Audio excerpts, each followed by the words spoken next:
Man, every now and then I'll be fucking recording something, and the fucking camera will just disappear. Just happened to me. Alright, this video is a continuation of those Mosby videos I was doing. Well, I did one. This is two. This is not going to be on Mosby specifically. It's going to be on one of Mosby's ranges. We'll get back to Mosby later. But this is also a response video to Zebra Shark. Because you'd said in one of your recent videos, yesterday I think it was, that there are no more frontiers and there are no more oceans where a man could go be a pirate, and we cannot yet be pirates in space. I agree with most of that. I agree with all of it. We could tweak it a bit, but yes.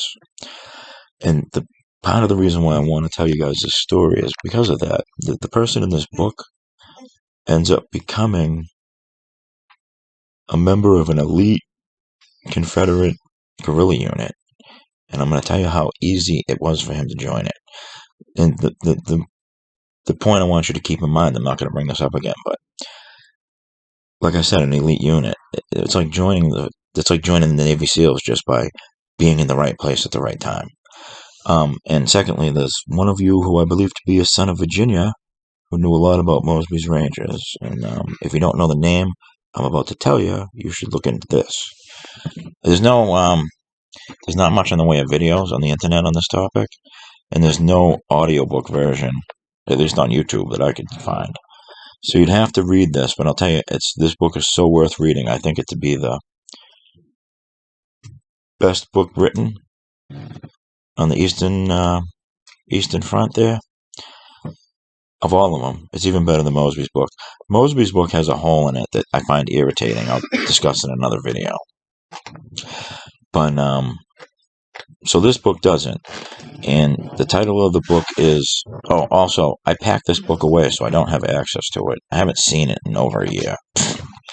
But it's such a good book, I don't need to see it again to remember the good parts. But I'm someday going to do a proper review of it. The title of this book is The Reminiscences of a Mosby Guerrilla by John Munson. I think it wasn't by a Mosby Guerrilla. Either way, the name of the author is John Munson. And so we'll get started.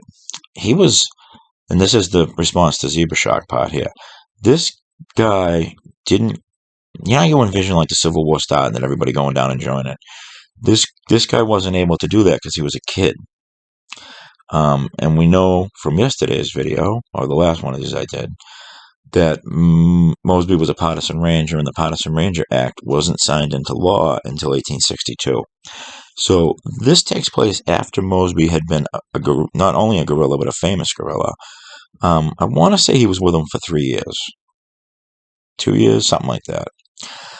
Point being is, the rules for getting into Mosby's Rangers were you had to have a horse, a gun, preferably a revolver, and one article of great clothing. So this young skinny kid goes to the store and buys a Confederate uniform that was 2 sizes too big for him. And there's a picture of him on the cover of the book, and you can tell that it's 2 sizes too big for him. He mentions it in the book. So he somehow finds out where Mosby's Rangers are supposed to be meeting up. I don't know how he did, I forget. But he still didn't have a horse. So my recollection is that he borrowed a horse from an old man who couldn't ride his horse. And he ended up paying the guy back or something, or returning the horse when he got a Yankee horse. So he ends up at the right place. And I don't remember how he found out about this place, but he ends up where Mosby is. And at 17 years old, he joined the most elite Confederate unit there was. Just because he was there, because he wanted to do it, he showed the ambition, and he had a horse. See what I'm saying? Back in those days, all you needed was a horse and a fucking gun, and you could do a lot of cool shit. So there's a lot of cool shit to this book that I don't remember, sadly, but I intend to do it correctly someday. But I could drop that tomorrow, and I'd like you people, how many people knew who John Munson was before I said that name? None of you? Maybe that guy who knew about Mosby. So, one of my favorite parts of this book, and there's a lot of fighting in this book, a lot of extremely outnumbered fighting, which is awesome. A lot of on horseback, extremely outnumbered fighting. In I don't remember much of it, truthfully. I read a lot of these books, and I wouldn't want to blend these things together because I read a lot of books on the topic of guerrillas. So, but it's a very similar to the shit with Quantrill, emptying saddles at every jump type shit. But one of my favorite parts of this book was that they took settlers' wagons. Now you got to understand, Mosby's mandate was not to slaughter the enemy. Mosby's mandate was to harass and annoy them. And they did this by hitting their wagons, settlers' wagons. They'd have huge wagon trains, and they'd take them. Now, a lot of the fighting took place when the Yankees figured out that, oh, well, we'll just have an attachment of men a mile behind the fucking settlers' wagon. So when Mosby's men hit them, we'll ride through and fucking wipe them out. And that kind of shit happened. Mosby lost men. But they never really lost battles in that way. They would recoup, get on their horses, and fucking push them back. That's how good Mosby's men were. Like I said the other day, his name went across Lee's desk more than anyone. Shit like that is the reason why. They'd captured tons of shit. And my favorite part of this book was, well, not my favorite, but you'll understand why I say that. They were hitting a caravan of settlers' wagons, and they were burning them as they were looting them. So by the light of the burning settlers' wagons, they were, finding all this cool shit like generals, because anything that the military shipped, they shipped through these wagons. So they'd find generals' uniforms and all kinds of great shit, fancy saddles, brand new engraved pistols, right? And in fact, I believe it was Munson who found a box with engraved pistols in it, or an engraved pistol, I forget, that was in a burning wagon. There was something in a burning wagon like that he saved. But the reason I'm telling you this is he says in this part of the book that the most coveted item that they could find in these wagons was dried figs. And at the time, there's such a weird coincidence. Like I talk about God, these are my God things. I never ate dried figs in my life, and I think my ex-girlfriend had bought some for a holiday and never opened the package. And they were fucking sitting there in the kitchen, so I went and grabbed them while I was reading this book. And while he was talking about eating the dried figs and how all of those rangers loved the dried figs so much, I was eating them. I came to the conclusion, I'm having a greenhouse on my property. It's a Sunday video. It's going to be a year-round tropical greenhouse. I figured out how to do it. And I'm going to grow, well, maybe not tropical, but I'm going to try to grow figs and dry them. So then I'll always be able to enjoy Mosby's Ranger's favorite food. So there's something I got from a fucking book right there. It'll be good for the future. And that was just fucking awesome. There's another great part of this book where he, in the later part of the war, still a young kid, he was trusted by Mosby to handle, bringing important dispatches to Jeb Stuart's office or to Lee's office. And I forget which of them it was, but I believe it might have been Lee's office. Pardon me if I'm wrong. And the great part of this book was because these guys had access to all this stuff, and the partisan rangers could sell what they captured back to the government. That's how it worked. So they got wealthy doing this. They always had the best of everything. So he was in a general's staff office, surrounded by high-ranking Confederate officers that were dressed in tattered privates' uniforms, because that's all they could get. And this, I don't know, probably 18, 19-year-old kid at the time was wearing brand new, the very best of everything.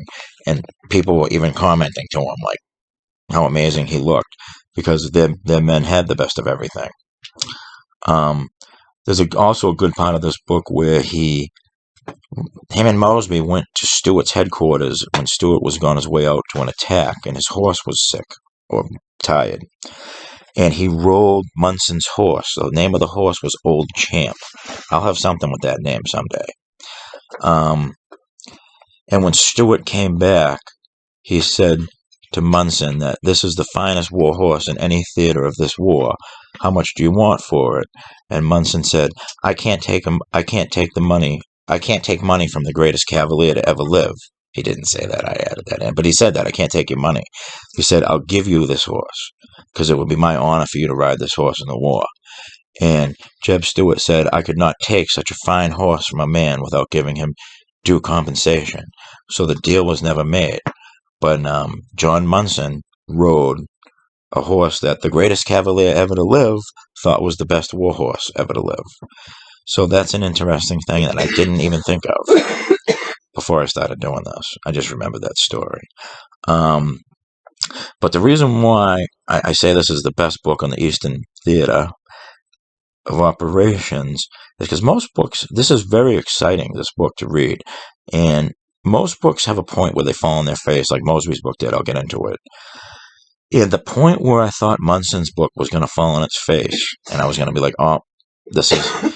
Even Cole Younger's book does. When he goes to jail, I won't read that part again. I've read it a bunch of times. Not that I'm against it. It's just it's not the reason why I'm reading the book. But in Munson's book, he gets captured by the Yankees and sent to the prison in D.C. And at this point, I'm like, oh, well, here's where I'll stop reading this book next time. But I kept reading because I wanted to hear the whole story. And the way he handles his capture is probably the best thing. I don't want to say the best thing I ever read, but it's right up there. He finds out that a Yankee doctor goes in and out every day. A certain guard checks his paperwork. A certain guard looks up and smiles at him and asks him how his day was. And another guard doesn't look up from his book and just kind of nods at him. So Munson goes through the prison. Now, mind you, Mosby's Rangers were pretty famous. It was not hard for him to get people to aid him in getting out of this prison. So he ends up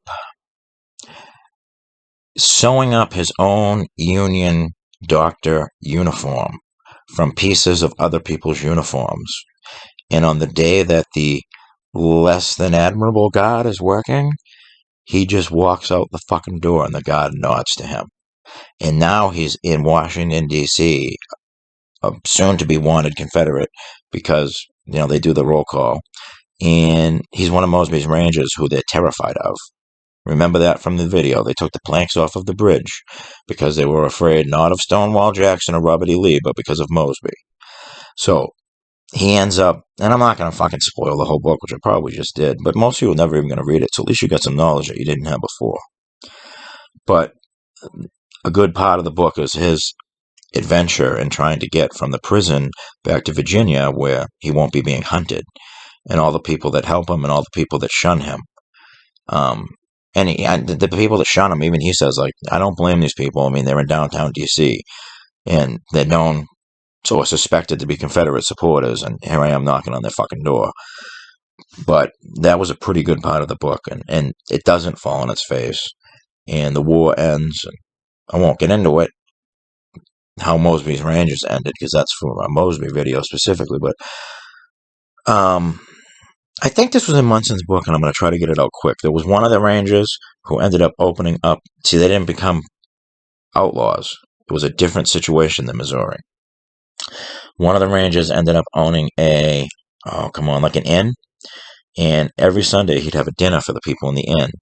And every time they'd have steak, and he would use the big steak knife, and he'd carve the steak and flip the steak onto their plates. And he did it every Sunday, and he never missed once.